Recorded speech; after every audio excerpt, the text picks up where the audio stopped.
Toda la congregación de la Iglesia Betel. Sí, soy Guille Terrazas. Llevamos aquí en Málaga desde el 2012. Vivimos en Rincón de la Victoria y bueno, nunca habíamos tenido la oportunidad de venir para acá a estar con vosotros y bueno, gracias a Dios por esta oportunidad. Vengo con mi esposa Susan, que está por atrás. Yo soy mexicano, no sé, a lo mejor por mi acento se nota un poco. No canto rancheras, pero no tengo buena voz.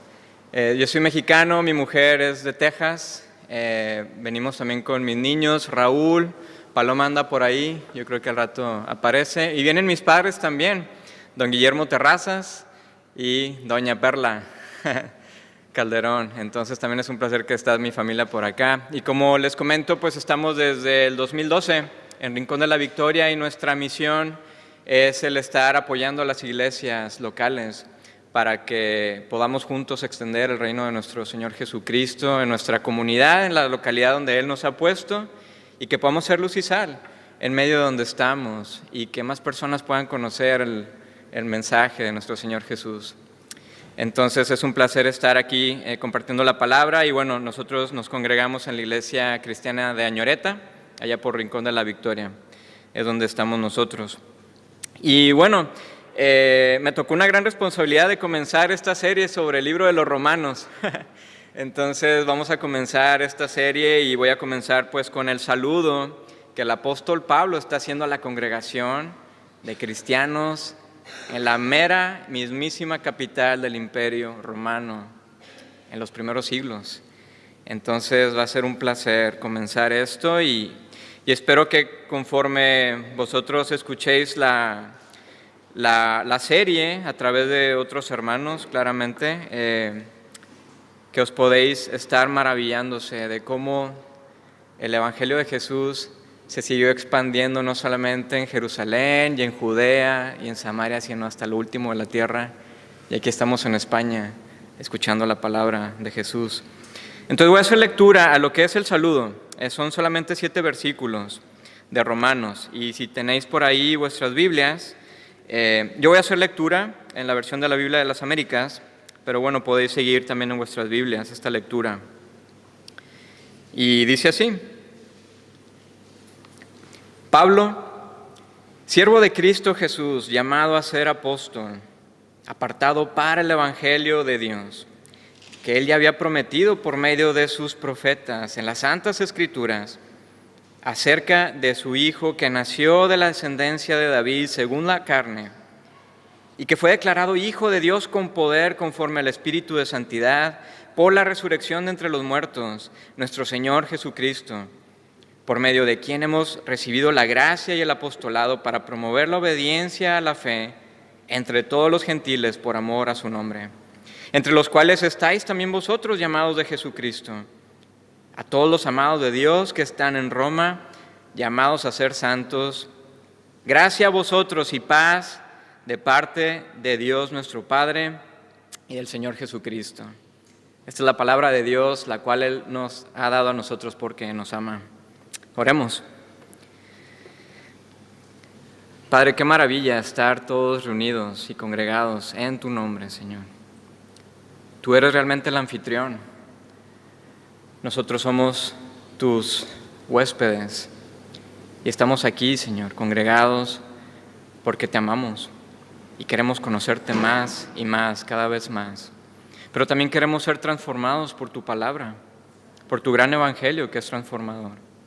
Padre, te pido que en este tiempo en el cual nos vamos a concentrar ahora en tu palabra, tú abras nuestros ojos y nuestro entendimiento, nuestro corazón, para ver las maravillas de tu evangelio tan precioso.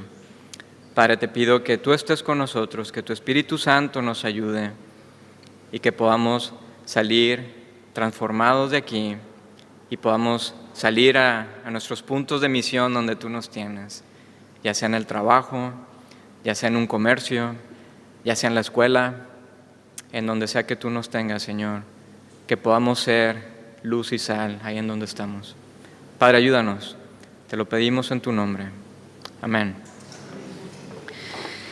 Pues sí, tenemos ante nosotros esta gran carta, la carta de Romanos, una de las cartas más profundas en cuanto a contenido teológico que el apóstol Pablo haya escrito. Si habéis crecido en una iglesia evangélica, seguramente habrás escuchado muchas predicaciones y enseñanzas sobre la carta a los romanos, y tal vez tengas algunos versículos que hayas memorizado, de los versículos más populares de esta carta.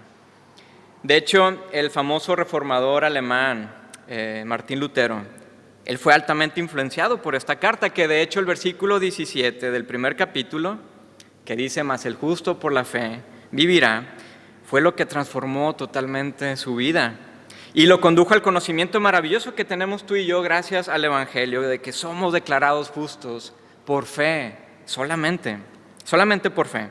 Así que esta carta jugó un papel muy importante dentro de la historia de la Iglesia Reformada. Y qué gran mensaje del Evangelio tenemos ante nosotros a través de esta carta, escrita a los cristianos congregados en Italia en el siglo I. Pero también este mensaje del Evangelio no nada más fue para ellos, sino también es para nosotros, para ser recordados de tres cosas que nos vamos a centrar en este tiempo. Número 1, una nueva identidad, de lo que habla Pablo. Número 2, un gran mensaje. Y número 3, una invitación. Así que una nueva identidad, un gran mensaje y una invitación. Así que vamos a viajar en el tiempo y vamos a remontarnos en el año 57 después de Cristo. Si fuéramos cristianos en Roma en este tiempo, nos estuviéramos reuniendo, no en edificios como este, sobre todo muy guay, no, sino nos estaríamos reuniendo en casas, congregando en casas, para tener compañerismo, para animarnos unos a otros en la fe, para escuchar las enseñanzas de los apóstoles, así también escuchar acerca de la Torá, los primeros 5 libros de la Biblia. Todavía no tenían los evangelios en ese tiempo. Estaríamos escuchando a los profetas, cantando los salmos, partiendo el pan y orando juntos. En fin, seríamos una comunidad que ha sido transformada por Jesús y que estaría siendo de influencia irresistible en la misma capital del Imperio Romano. Pero también algo interesante acerca de esta carta, de que estaríamos escuchando las palabras de Pablo, muy probablemente a través de los labios de Febe, alguien que vamos a ver después, al final de esta carta, Romanos 16. Pero Febe fue una diaconisa muy respetada y muy estimada de una iglesia en Cencrea, una ciudad muy cerca de Corinto. Y ella fue enviada a Roma con esta carta para animar a todos los hermanos. Así que qué gran valor y qué arrojo de esta mujer al estar viajando con esta gran encomienda del Evangelio en medio del mundo romano. Así que Febe nos estaría visitando, nuestra congregación, y nos estuviera leyendo toda la carta, no solamente una porción, sino toda la carta entera. E incluso también nos estaría explicando a lo mejor algunos de los temas complicados que Pablo comparte en esta carta. Y asimismo también nos estaría compartiendo del gran deseo de Pablo de ser enviado por esta iglesia de Roma a visitar España. Qué increíble, ¿no? Y aquí estamos tú y yo, reunidos en este siglo, gracias a las oraciones de los santos del siglo I. Mujeres y hombres que fueron cautivados y traspasados sus corazones por el Evangelio de Jesús. Qué maravilloso, ¿no? Y otros datos también como contexto en este mundo del siglo I, y podemos verlos sobre todo en el libro de Hechos, de que el autor, el doctor Lucas, nos comparte que 40 días después de la asombrosa resurrección de nuestro Señor Jesús, Él se apareció a todos sus discípulos en Jerusalén y les dijo que pronto recibirían el bautismo del Espíritu Santo, el cual les daría poder para llevar todas estas grandes noticias, lo que es el Evangelio, no solamente en Jerusalén, en esa localidad, sino que en Judea, en Samaria y hasta lo último de la tierra. Y el hecho de que hubiera congregaciones de discípulos de Jesús hasta Italia, o sea, 4,000 kilómetros de Jerusalén, era una gran confirmación de que Jesús estaba extendiendo su nuevo reino por todo el mundo. Y bueno, ¿cómo llegó el Evangelio entonces a la capital del Imperio Romano? Bueno, muy probablemente por algunos judíos que vivían ahí y que participaron del festival del Pentecostés, del cual nos habla Hechos capítulo 2. Ellos fueron como peregrinos y también de otras varias naciones. Pero estos romanos fueron partícipes del gran milagro del Espíritu Santo cuando fue derramado con poder sobre quienes creyeron el mensaje de Pedro. Y Hechos nos dice que alrededor de unas 3,000 personas creyeron este gran mensaje y se convirtieron. Así que estos judíos que se convirtieron volvieron a su tierra y compartieron el Evangelio. Pero qué increíble, ¿no? Que 3,000 personas fueron transformadas de millones y millones que lo siguen siendo hoy en día. Así que el Espíritu Santo se sigue moviendo e impactando vidas de una manera tan sorprendente. Y así también fue la historia de Pablo, el escritor de esta carta. Su identidad fue transformada de alguien que antes era un cruel perseguidor de los cristianos, muy duro. Sabemos que su nombre anterior era Saulo de Tarso. Nos dice en una de sus cartas que era judío de la tribu de Benjamín, fariseo de fariseos. Pero sin embargo Jesús mismo se le apareció de una manera tan dramática y sorprendente que Saulo ya no fue el mismo. Su corazón comenzó entonces una transformación tal que dedicó el resto de su vida a llevar el mensaje de Jesús por todo el Medio Oriente, incluso hasta Europa. Y fue en su tercer viaje misionero desde Corinto que Pablo, ya no Saulo, escribió su carta a los romanos. Y en su saludo comienza con esta nueva identidad. Ya no es el orgulloso benjaminita, fariseo de fariseos, incluso ciudadano romano y todas las ventajas que llevaba eso, ¿no? Era ser libre, sino que nos dice que ahora es Pablo y nos dice que es siervo. Y otras versiones nos dice que es esclavo de Jesús. Tal vez para muchos de nosotros este término nos pueda chocar, nos pueda sonar raro. Esclavo de Jesús puede sonar incluso hasta humillante, ¿no? Pero amigos, si somos honestos con nosotros mismos, todos al final somos esclavos de algo o de alguien. Pensamos que somos libres, pero realmente no lo somos. Terminamos dando toda nuestra vida, todo nuestro tiempo, nuestro dinero, nuestros recursos, todo nuestro esfuerzo a ídolos que pensamos que van a satisfacer una sed que tenemos muy profunda de ser alguien, de tener una reputación, o de tener poder, o de tener un estatus social. Pero al final nuestra vida y de las que nos rodean terminan tristemente arruinadas. Pero cuando entregamos nuestra vida a Jesús, al autor de la vida y quien pagó toda nuestra deuda por nuestro pecado, Él se convierte entonces en nuestro Señor. No uno cruel y despiadado, sino uno que es manso y humilde de corazón y de cual Él nos dice Él mismo que su yugo es ligero. Jesús es nuestro Señor, es nuestro amigo, nuestro verdadero hermano mayor, quien se dio totalmente por nosotros.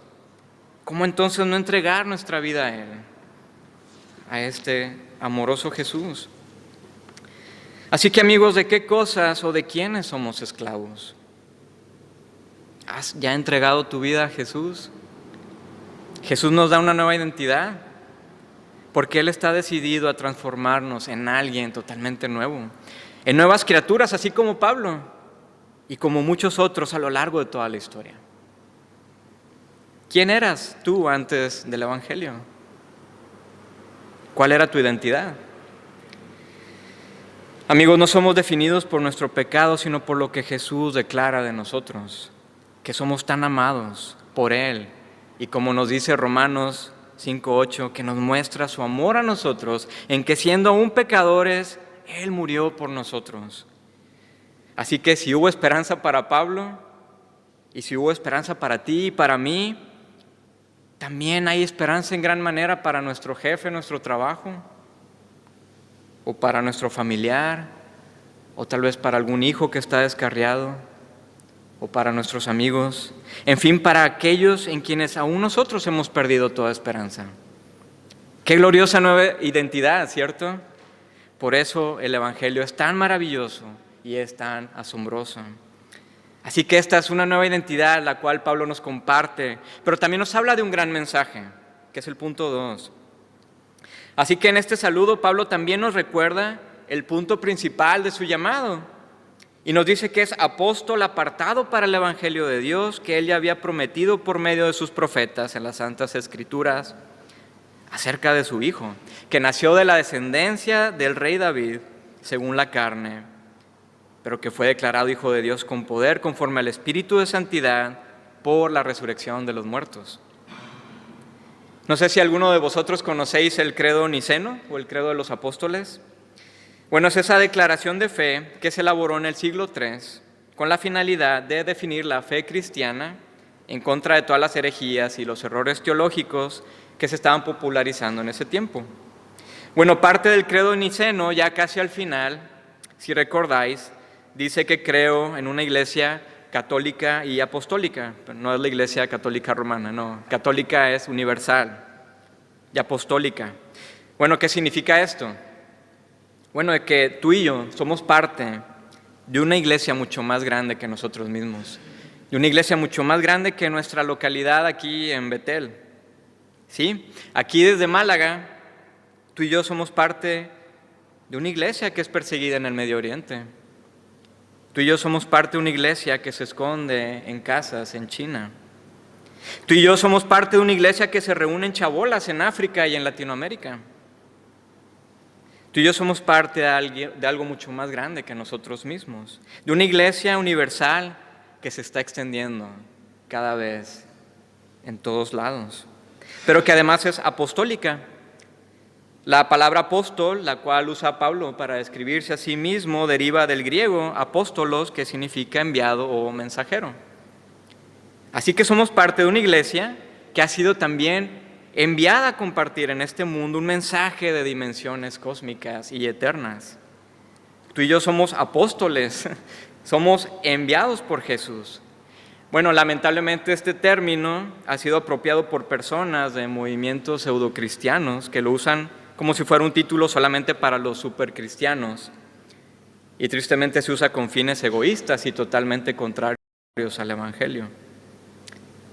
Así que Pablo y tú y yo somos amados, enviados, con un mensaje único, el compartir el Evangelio, que Dios ya había prometido, como dice Pablo, al mundo por medio de sus profetas en toda Escritura. Esto quiere decir que el mensaje de Jesús ya había sido proclamado ya desde Génesis. Ya desde Génesis. Si recordamos, por ejemplo, la narrativa de la creación en Génesis, sabemos que Dios creó un jardín hermoso, donde pone al hombre y la mujer como sus sacerdotes, y les dijo que de todos los cientos y miles de árboles que tal vez había ahí, que de todos los frutos de esos árboles podían comer, menos de uno. Pero sabemos que ellos desobedecieron y comieron de todos modos de ese árbol que no podían comer. ¿Y qué pasó? Bueno, todo se vino abajo. Entró el pecado, todo se arruinó. Y Dios los expulsa del jardín y en medio de su sentencia a la serpiente y a los hombres declaró una gran promesa de redención. Declaró el Evangelio mismo. Les dijo, y pondré enemistad entre tú, le dice a la serpiente y la mujer, y entre tu simiente y su simiente, él te herirá la cabeza y tú lo herirás en el talón. Estamos viendo que entonces un descendiente de Eva iba a deshacer la maldición por el pecado. Y desde entonces vemos cómo se va tejiendo un hilo escarlata que encontramos desde Génesis y los libros de la ley, pasando por los salmos y los libros de sabiduría, hasta llegar a los profetas, pero que después culmina en un pesebre y en un pueblecito, en Belén. Una gran promesa de un prometido que iba a llegar y a hacer todas las cosas nuevas y a darnos una esperanza arrolladora. Un prometido que no iba a descansar hasta comprarnos con su sangre porque nos ama intensamente y nos iba a adoptar para hacernos suyos, sus hijos e hijas. Y este Mesías es el Hijo prometido de Dios, del cual declaraban los profetas y que nació según la carne del linaje del rey David. Y de hecho Mateo, discípulo de Jesús y quien recopila las historias de Jesús en su Evangelio, nos dice acerca del registro de los antepasados de Jesús, el Mesías, descendiente de David y de Abraham. Y Lucas también en su Evangelio nos habla acerca de la genealogía de Jesús, que era hijo de José, hijo de David, hijo de Adán, hijo de Dios. Pero también Jesús fue declarado Hijo de Dios por el poder del Espíritu Santo al resucitar de entre los muertos. Así que qué gran maravilla, ¿cierto? La promesa de Dios se había cumplido finalmente en Jesús. Nuestra esperanza de vida en medio de nuestra muerte finalmente había llegado. Nuestros más profundos anhelos de que debe de haber algo más que esto, de que el decaimiento y las enfermedades y los pleitos y las guerras no deben de existir, de que no estamos viviendo nuestra verdadera humanidad, toda esa nostalgia y todos esos anhelos finalmente se cumplieron en Jesús. Jesús mismo, Dios hecho carne, vino a nosotros para rescatarnos de nosotros mismos, de nuestros ídolos, de nuestro pecado. Mientras nosotros que estamos sedientos de algo más que el agua, Jesús nos da de su agua viva, que calma todas nuestras ansiedades, que calma todos nuestros miedos, que calma nuestra sed y nuestra búsqueda de pertenecer, de tener control, de tener reputación. Bueno, Jesús vino a satisfacer nuestra sed espiritual y decirnos del gran amor que tenemos del Padre y las grandes bendiciones que obtenemos porque somos suyos.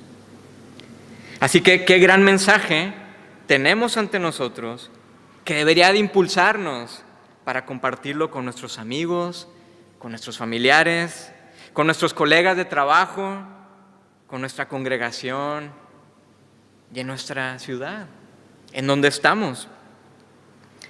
Amigos, somos apóstoles con un encargo de traer paz en medio de nuestra comunidad, de traer ese shalom que nosotros hemos vandalizado. Y así como Pablo, tú y yo somos amados y enviados con este mensaje transformador que es el Evangelio de Jesús. Así que tenemos una nueva identidad, pero tenemos un gran mensaje en nuestras manos que hay que compartirlo. Pero también una invitación. Somos invitados a algo. Y Pablo sigue diciendo en su carta, nos dice, hemos recibido la gracia y el apostolado para promover la obediencia a la fe entre todos los gentiles por amor a su nombre, entre los cuales estáis también vosotros, llamados de Jesucristo, a todos los amados de Dios que están en Roma, llamados a ser santos. Gracia a vosotros y paz de parte de Dios nuestro Padre y del Señor Jesucristo. Así que este saludo de Pablo termina con un recordatorio de la invitación que tenemos tú y yo, una invitación que también tenemos nosotros. Nos dice de promover la obediencia a la fe a todas las personas. De hecho, esto como que nos recuerda a la gran comisión de Jesús, ¿cierto? De llevar el Evangelio a todas las naciones, enseñando todo lo que nuestro Señor Jesús nos mostró acerca de su nuevo reino. Pero podéis preguntar, bueno, ¿qué significa esto de obediencia a la fe? Bueno, recordemos nuestra propia historia de conversión. La belleza y el amor que encontramos en Jesús fue tan cautivante que nuestra respuesta fue un genuino arrepentimiento de nuestra antigua manera de vivir y de pensar. Nos arrepentimos por buscar satisfacción en otras cosas que no eran Dios. Pero al mismo tiempo, ese arrepentimiento nos condujo a la fe, a creer lo que Jesús declara de nosotros, a creer en sus promesas de que comenzamos un proceso hermoso de transformación que no solamente impactará nuestras vidas, sino que también va a impactar las vidas de quienes nos rodean. Cuando nos vemos y sabemos tan amados por Dios, cuando sus verdades calan tan profundamente en nuestra mente y corazón, esto nos impulsa a vivir una vida de arrepentimiento y fe, lo cual es nuestro proceso de santificación. Pero muchas veces, vivimos con una perspectiva ya sea limitada o truncada o parcial del Evangelio, porque vemos solamente el Evangelio, solamente como la puerta, esa manera de entrar al reino de Dios. Pero el Evangelio es mucho más que eso, no solamente es la puerta, sino también el camino por el cual debemos andar todos los días de nuestra vida. No solo es el medio de nuestra salvación, sino el medio también de nuestra transformación. No es simplemente esa liberación del castigo del pecado, sino la liberación del pecado, del poder del pecado en nosotros. El Evangelio es lo que nos reconcilia con Dios, es nuestra justificación, pero también es lo que nos da libertad para deleitarnos en Dios.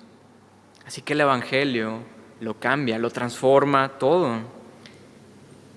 Y así, por el gran amor que recibimos de Dios, es que invitamos a otros a vivir una nueva vida en el Evangelio. Invitamos a otros a vivir la transformación que encontramos a través del arrepentimiento y la fe constantes.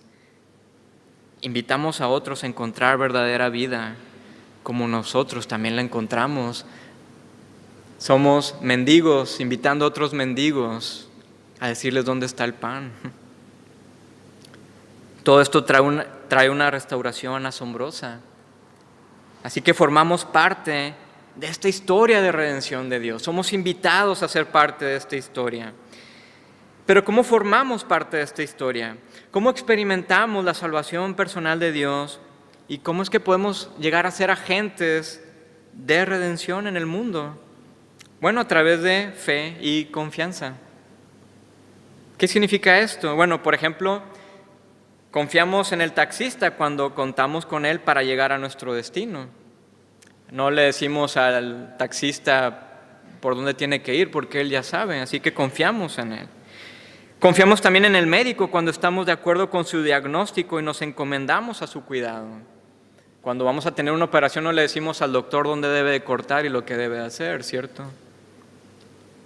Así confiamos en Jesús, nos encomendamos en Él cuando reconocemos nuestro pecado, cuando recibimos su perdón lleno de gracia, cuando descansamos plenamente en Él para nuestra aceptación ante el Padre, ante Dios. Y la fe es como entrar en un taxi o es como dejarte cortar por el bisturí del cirujano. Bueno, la fe es un compromiso de darnos a nosotros mismos incondicionalmente a Jesús, nuestro buen pastor, quien nos ama. Y esto es lo que significa creer en el Evangelio. Cuando confiamos en Jesús, somos perdonados de la condenación del pecado y de su esclavitud. Somos hechos libres para decir no al pecado y sí a Dios. Somos hechos libres para morir a nosotros mismos y vivir para Jesús y sus propósitos eternos. Somos hechos libres para luchar por la justicia en este mundo. Somos hechos libres para dejar de vivir para nuestra propia gloria y comenzar a vivir para la gloria de Dios. Somos hechos libres para amar a Dios y amar a los demás por la manera en la cual vivimos. Este es el enfoque de lo que Pablo nos va a seguir hablando en esta carta a los romanos. Así que, amigos, tenemos un gran recordatorio y una invitación de Pablo en su saludo a los romanos.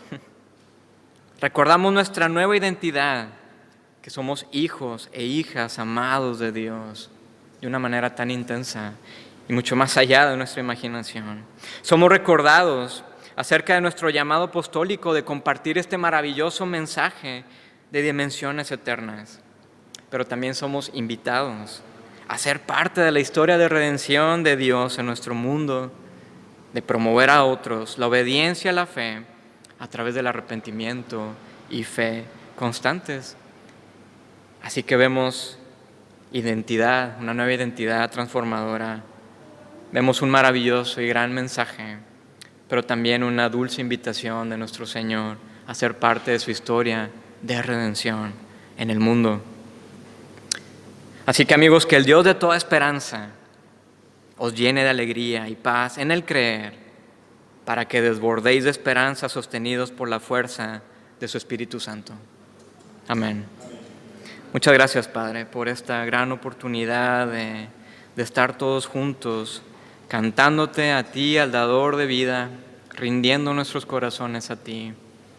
Y, Padre, muchas gracias porque también tenemos tu palabra ante nosotros, en nuestro propio idioma, en el cual vemos tu gran historia y cómo tú nos invitas a ser parte de esta historia de redención. Padre, envíanos al salir de aquí, envíanos a nuestras casas, envíanos a los lugares donde tú nos tienes para que podamos seguir trayendo tu mensaje de amor en este mundo que lo necesita demasiado. Así como nosotros lo necesitamos, este mundo también lo necesita. Ayúdanos, Señor, en el resto de la semana. Amén.